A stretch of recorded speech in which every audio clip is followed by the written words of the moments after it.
नमस्कार, news one India देख रहे हैं आप। मैं हूं आपके साथ कोमल गंगवार। स्वागत है आपका हमारे खास कार्यक्रम गांव की गवर्नमेंट में। गांव की गवर्नमेंट में आज पेश है हमारा खास कार्यक्रम गांव की चौपाल। तो सीधा ले चलते हैं आपको जौनपुर, जहां से देखिए असिस्टेंट एडिटर स्वाति चौरसिया की खास रिपोर्ट।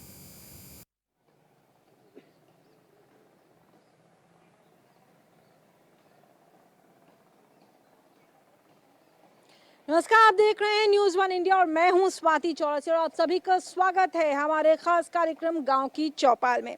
उत्तर प्रदेश में चुनाव होने नमस्कार, आप देख रहे हैं न्यूज़ वन इंडिया और मैं हूं स्वाति चौरसिया और आप सभी का स्वागत करती हूं हमारे खास कार्यक्रम गांव की चौपाल में।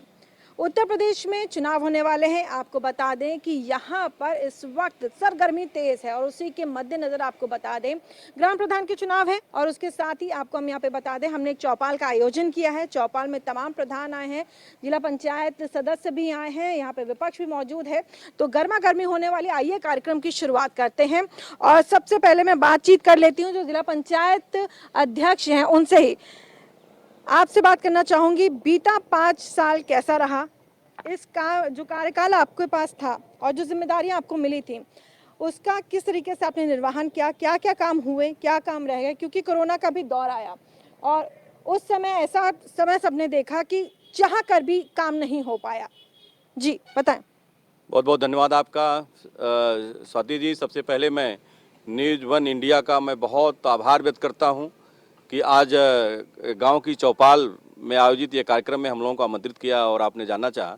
तो सबसे पहले मैं धन्यवाद देना चाहता हूं अपने ज़िले के सम्मानित माननीय सदस्यगण को, जिन्होंने मुझे ऐतिहासिक मतों से अपना आशीर्वाद दिया और जो है कि मुझे सेवा करने का मौका दिया जनपद में।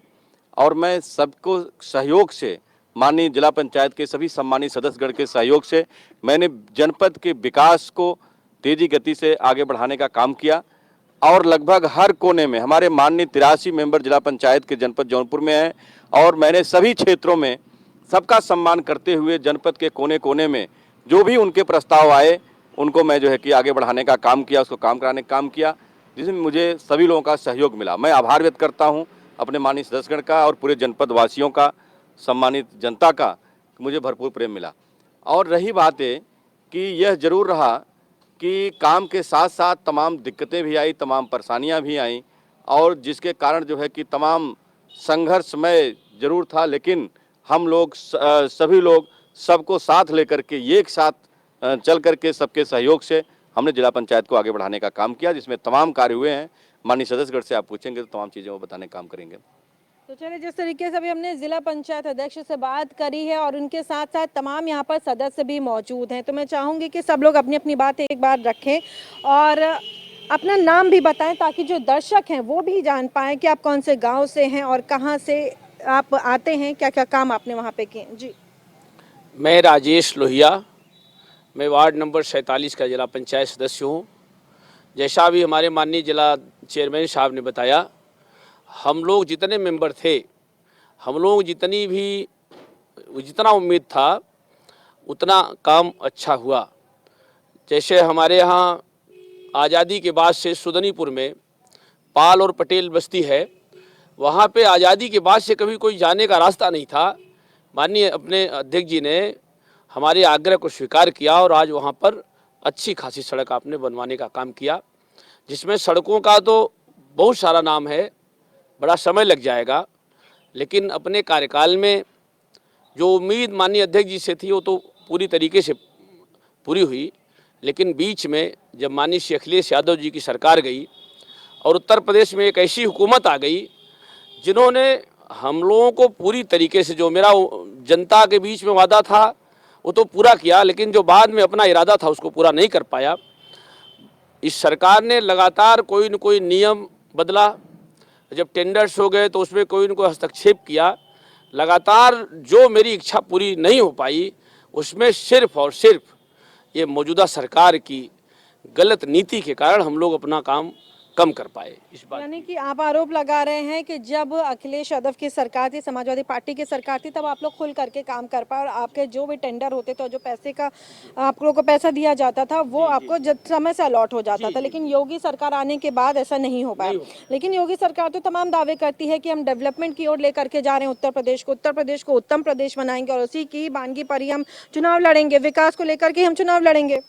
नहीं मैडम, उत्तर प्रदेश को आदर्श उत्तर प्रदेश बनाने का काम सिर्फ अखिलेश यादव की सरकार ने किया था, जिनका दृढ़ निश्चय था कि उत्तर प्रदेश को आदर्श उत्तर प्रदेश बनाऊंगा, जिन्होंने अपने कार्यकाल में उत्तर प्रदेश को मेडिकल कॉलेज दिया, डायल 100 दिया, 108 दिया, 102 दिया, हमारी महिला बहनों के सम्मान की रक्षा के लिए 1090 दिया, हमारे बहन और भाइयों को पढ़ने के लिए लैपटॉप दिया, फीस पूर्ति दिया, हमारी बहनें आगे पढ़े या उनकी शादी की जाए उसके लिए उन्होंने बहुत सारी अच्छी योजनाओं को चलाया था।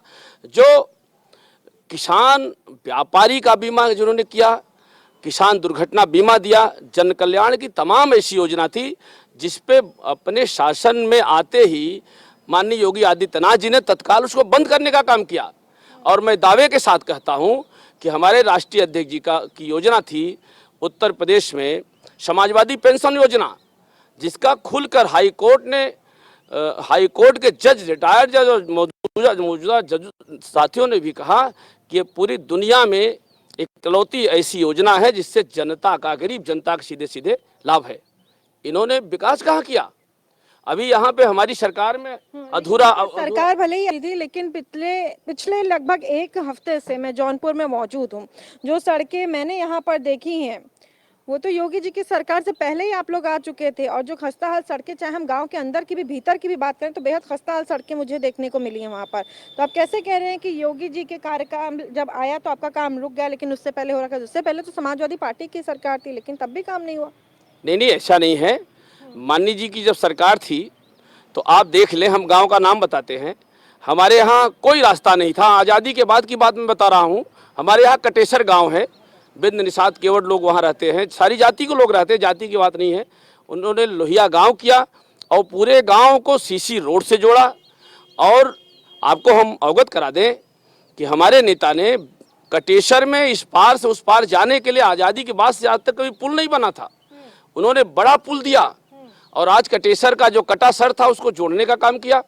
आप हमारे निर्वाचन क्षेत्र में चले जाइए, माननीय राष्ट्रीय अध्यक्ष जी ने कहा था कि आप चुनाव जीत गए हो तो आपके यहाँ मैं काम करता हूँ। 5 गांव जनेश्वर मिश्रा उन्होंने किया है। आप ऐसा नहीं है, विकास उन्होंने किया है। चलिए, और भी सदस्य यहाँ पे मौजूद हूँ। सबसे पहले आपका नाम जानना चाहूंगी और आप क्या कहना चाहते हैं। आपको क्या लगता है, जिस तरीके से क्या आपके जो सहयोगी हैं उन्होंने बात अपनी रखी है कि योगी सरकार में कुछ खास काम नहीं हो, क्या आप भी इससे वाकिफ होते हैं? क्या आप भी इस चीज़ से इत्तेफाक रखते हैं? जी बहुत बहुत धन्यवाद। मैं त्रिभुवन यादव, विकास खंड सुईथा कला से, खुटान के बगल है, सुल्तानपुर बॉर्डर से सटा हुआ। मैं दूसरी बार जिला पंचायत का सदस्य पद पर निर्वाचित हुआ हूँ। हमारी क्षेत्र की जनता ने हम पर आस्था रखते हुए आशीर्वाद दिया और अध्यक्ष पद पर हम सभी सम्मानित जिला पंचायत सदस्य के सभी संगठित लोग माननीय अध्यक्ष जी के नेतृत्व में आस्था रखते हुए जनपद का विकास करने का कार्य किया। जैसा कि ये गांव की चौपाल है, इसके नाम से ही हमारे संविधान निर्माताओं ने परिकल्पना की थी कि गांव का शासन गांव के ही व्यक्तियों के द्वारा किया जाए तो सबसे बेहतर और गांव का सर्वांगीण विकास किया जा सकता है। और सबसे पहले उत्तर प्रदेश राज्य में समाजवादियों की सरकार ने ही, आदरणीय श्री नेताजी श्री मुलायम सिंह यादव जी ने ही सन 95 में त्रिस्तरीय पंचायती राज व्यवस्था कायम करने का काम किया था, जिसमें 3 स्तरों वाली पंचायत, ग्राम पंचायत, क्षेत्र पंचायत, जिला पंचायत, जो केंद्र से धन मिलता है, गांव का रास्ता खेतों और खलिहानों, गांव के विकास का रास्ता खेतों और खलिहानों से होकर गुजरता है। आदरणीय श्री मुलायम सिंह यादव जी ने, आदरणीय श्री अखिलेश यादव जी ने उस परिकल्पना को सच करने का काम किया और क्षेत्र का, गांव का विकास और तरक्की करने का मार्ग प्रशस्त किया। उसी कड़ी में हमारे माननीय सदस्य जी ने जो यह बातें बताई कि वर्तमान में जो सरकार चल रही है भारतीय जनता पार्टी की, तो जब समाजवादियों की सरकार थी, हमारे अध्यक्ष जी जितने त्वरित गति से तेजी के साथ जनपद का विकास कर रहे थे, सभी सदस्यों को साथ लेकर के, बीच में वो परेशानियां आई। भारतीय जनता पार्टी के लोगों ने परेशानियां पैदा करने का काम किया। जैसा कि एक उदाहरण देता हूं आपको कि माननीय उत्तर प्रदेश के मुख्यमंत्री योगी आदित्यनाथ जी ने घोषणा किया था कि सभी सड़कों को गड्ढा मुक्त कर दूंगा, तो सभी विभाग, जितने भी विभाग हैं, सभी विभागों अलग से उन्होंने कोई बजट नहीं दिया। जितने विभाग हैं सभी विभागों के बजट को गड्ढा मुक्त में ऐलान करने का कार्य किया। जिला पंचायत से सड़कें बनाई गई, इंटरलॉकिंग बनवाया गया, सीसी रोड बनवाया गया। और हमारे अध्यक्ष जी ने शहीद के सम्मान में मेरे क्षेत्र में सुईथा विकास खंड में गौसपुर गांव सभा में महेंद्र यादव नाम का लड़का शहीद हुआ था, जिसके नाम पर गेट और उनकी भव्य मूर्ति की स्थापना करवाई है। काम आगे बढ़ रहा है और बहुत बहुत धन्यवाद आपको सुनीता जी, जो हम लोगों को आमंत्रित करने का अवसर दिया आपने। ठीक है, तो यहाँ पे देखिए नेता विपक्ष भी मौजूद है, उनसे भी मैं बात करूंगी, महिला हैं उनसे भी बातचीत करेंगे, लेकिन यहाँ पर तमाम और लोग भी हैं, ग्रामीण भी हैं। तो चलिए पहले जो तमाम बातें यहाँ पर जो सदस्यों ने की, पंचायत सदस्यों ने की है, जो है ग्रामीणों से भी जान लेते हैं कि कितना काम उनकी कार्यकाल में हुआ है, यानी कि जो पंचायत सदस्य हैं और जो यहाँ के प्रधान हैं उनके कार्यकाल में हुआ भी है या नहीं, या फिर जो एक यहाँ पे अड़चन बताई गई कि सरकार बदली इसलिए काम नहीं हो पाया। आप सभी लोग ग्रामीण हैं, यानी कि गाँव में रहते हैं, गांव की जनता है, कितना काम हुआ है यहाँ पर? आपके जो प्रधान रहे होंगे आप लोगों के जो गांव के, उन्होंने कुछ काम करवाया या सरकार जब बदली तो क्या आपको लगा कि कुछ समय के लिए काम रुका है या कुछ दिक्कतें आई? नहीं, काम तो भाई किए हैं लोग। बीजेपी सरकार आने से कुछ बजट कम आ रहा है, इसलिए काम तो चल रहा है, लेकिन ये लोग अपने हिसाब से जहाँ तक कोशिश कर रहे हैं, जो अपना खींच तान के लिए आके करवाई रहे हैं, ऐसी बात तो कोई है नहीं, कर रहे हैं बस। आपका क्या कहना? मैं वार्ड संख्या 47 का निवासी हूँ, राजेश यादव लोहिया जी। और विकास की धारा जो वार्ड 47 में माननीय राज बहादुर यादव चेयरमैन साहब के माध्यम से जो विकास की धारा हमारे वार्ड नंबर 47 में बही है, आज आप जाएंगे तो देखेंगे वास्तव में काम हुआ है। और इतना ज़्यादा काम हो गया है कि जहां आने जाने के लिए रास्ता नहीं था, वहां आज पिच रोड, इंटरलॉकिंग, हर एक सुविधा अगर किसी ने दिया तो माननीय राज बहादुर यादव जी जो हमारे चेयरमैन हैं, उनके मार्ग से हमारे नेता जिला पंचायत सदस्य वार्ड नंबर 47 के भाई अखिलेश राजेश यादव लोहिया जी के माध्यम से आपको बहुत यहाँ पर देखिए ये ग्रामीणों से भी हमने बात कर ली, और भी यहाँ पे लोग हैं। जो आप प्रधान हैं, पूर्व प्रधान हैं, आप पूर्व प्रधान हैं, क्या लगता है कि जब सरकार बदली तो क्या कुछ बदलाव आए? नहीं, बदलाव तो कुछ नहीं आया, जैसे पहले की सरकारें थी वैसे ये भी सरकार है। लूट चालू है, कहीं भी जाओ कोई अधिकारी सुनने वाला नहीं है। चाहे ब्लॉक पे जाओ, चाहे जिला विकास भवन जाओ, ऐसे घूमते रहो झोला लेके, चक्कर लगा के। और लूटने वाले तो लूट ही रहे हैं गांव में। लूटने वाले लूटते रहते, मतलब क्या मतलब है आपका कि अभी भी करप्शन है? भले ही सरकार कितने बड़े बड़े दावे कर ले, प्रधानमंत्री बड़े दावे करते हैं कि ना खाऊंगा ना खाने दूंगा, लेकिन जब निचले स्तर पे आते हैं तो अभी भी करप्शन हो रहा है। करप्शन बहुत ज्यादा। किस स्तर पे हो रहा है? आप हमारे गांव में आवास देख लीजिए, गांव सभा 86 करारा ब्लॉक में आवास बने हैं, छत नहीं पड़ा। दूसरा चुनाव आने को हो गया, पैसा सब निकलवा लिए, न खिड़की लगी है न दरवाजा लगे हैं। संडास आया 250-300, सबसे पैसा मांग लिए, कुछ पुराना संडास दिखा के कह दिए कि ये कौन है आपका यहाँ का प्रधान अभी? माधुरी सिंह। हाँ, चलिए और भी लोग यहाँ पे मौजूद हैं, उनसे भी बातचीत कर लेते हैं। आपका क्या नाम है? सचिन कुमार यादव, बताएं। प्रत्याशी जिला पंचायत वार्ड नंबर 17 खुटहन से मैं हूँ और मैं लगातार क्षेत्र में हूँ। माननीय अखिलेश यादव जी की सरकार जब 2017 तक थी तो बहुत सारे विकास कार्य हुए थे। हम सदस्य न होकर के भी अपने माननीय अध्यक्ष जी के यहाँ आ जा करके प्रयास करके बहुत सारे रोड बनवाया अपने क्षेत्र में, लेकिन 17 के बाद जब बीजेपी गवर्नमेंट आई उसके बाद कोई काम नहीं हुआ। काम वैसा का तैसा पड़ा हुआ है। क्षेत्र में हम लोग चल रहे हैं, देख रहे हैं, जनता त्राह त्राह है, हर गांव में लूट मची हुई है। जब से बीजेपी सरकार आई है सब पैसा ले लेते हैं। कोई लोहिया आवास आ रहा है तो उसमें जैसे आवास दे रहे हैं। लेकिन मैं तो कई गाँव में गई हूँ, वहाँ का दौरा करके भी मैं आई हूँ और वहाँ तो मैंने देखे कि आवास मिले हैं वहाँ पे लोगों को। मैं खुद वहाँ पे देख करके आई हूँ। हाँ, जिसको आवास देते हैं उससे 20,000 रुपये ले लेते हैं। 1,20,000 आता है, 20,000 पहले ले लेते हैं। अच्छा। तो उसके लिए आप लोग कहीं पे कंप्लेंट वगैरह करिए, जाकर के शिकायत दर्ज कराइए अपनी। पैसा खुद ले रही, सरकार पैसा ले रही है, उसके अधिकारी सरकार के ऊपर सीधा आरोप लगा रहे हैं। और उसके अधिकारी सारे पैसा ले रहे हैं, वीडियो सिक्योरिटी सब पैसा ले रहे हैं। सरकार तक थोड़ी ना पहुंच रहे, तो अधिकारियों की मिलीभगत हुई ना, ये तो अधिकारी हैं जो। तक पैसा जाता है, क्यों नहीं सस्पेंड होते हैं? जितनी शिकायत होती कोई सस्पेंड होता है? हाँ, हमारे यहाँ एक राहुल मिश्रा नाम का है, नरेगा फिटिंग करता है, उसका कोई कुछ नहीं कर पाता है। यहाँ का मंत्री नहीं सुनता है। हाँ, गिरीश मंत्री नहीं सुनता है, हमारे यहाँ इकलौते मंत्री हैं।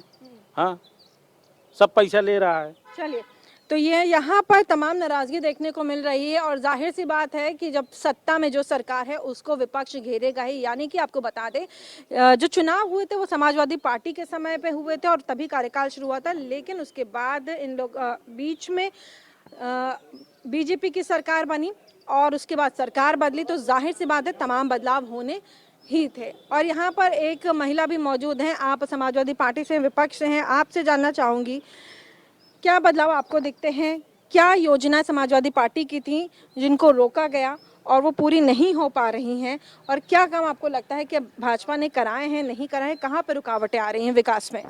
धन्यवाद स्वाति जी। मैं मानवंत सिंह सुमन पीजी कॉलेज की डायरेक्टर डॉक्टर सुमन यादव, एक मैं समाजवादी नेत्री हूँ।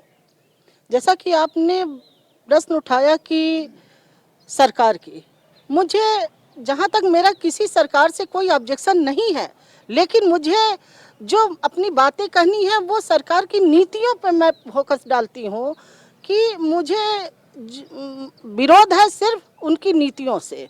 जैसा कि आज के वर्तमान सरकार में हम सभी लोग देख रहे हैं और जान रहे हैं, ये किसी से अछूता नहीं है, किसी से छिपा हुआ नहीं है कि ये सरकार आने से पहले कितने वादे किए, कितनी मतलब जनता को दिलासा दी कि मैं मेरी सरकार बनेगी तो मैं ये करूँगा, ये विकास करूँगा, बालिकाओं के लिए करूँगा, किसानों के लिए करूँगा और देश के लिए करूँगा।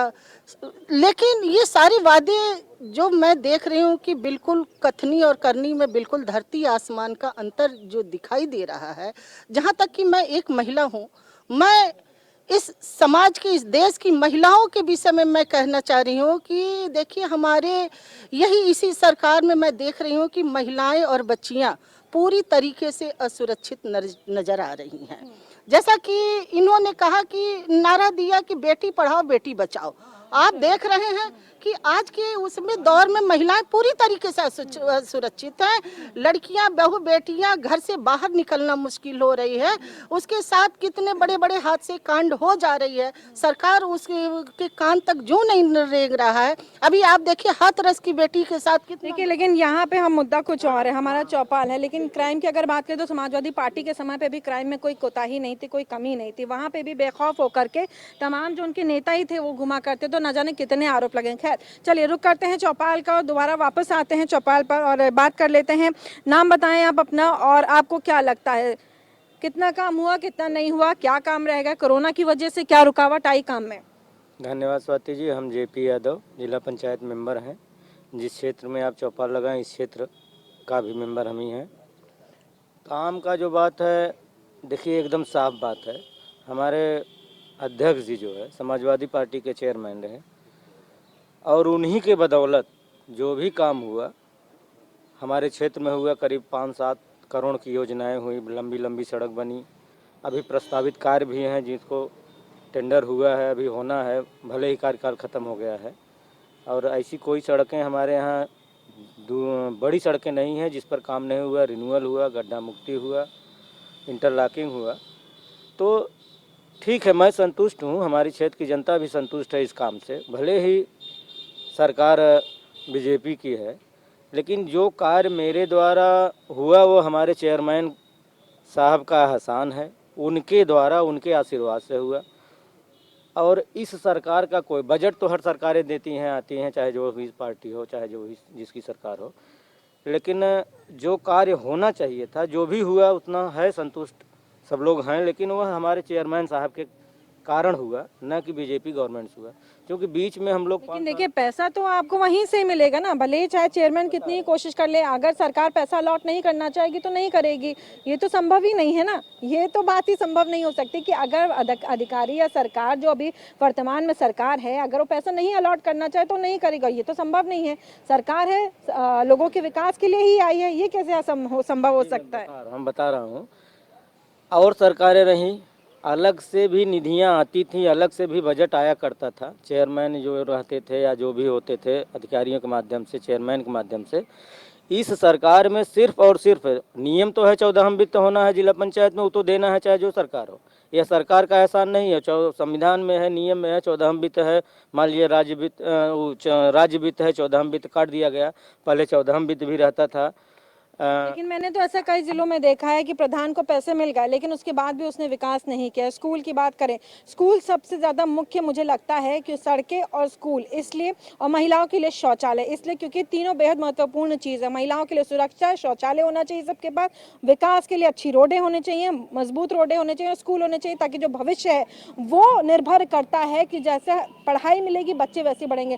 कई ऐसे स्कूल मैंने देखे कि जहाँ पर इतनी जर्जर हालत है, कायाकल्प योजना के तहत पैसे दिए गए लेकिन स्कूलों की स्थिति अच्छी नहीं है। जी मैं बता दूं, इसके पहले स्कूल का जो भी योजना था, जब विश्व बैंक से रहा हो चाहे जिससे रहा हो, और कायाकल्प योजना की जो आप बात कर रही हैं, उसमें ग्राम सभा को, ग्राम प्रधान को या हम लोगों को अलग से कोई बजट नहीं मिला।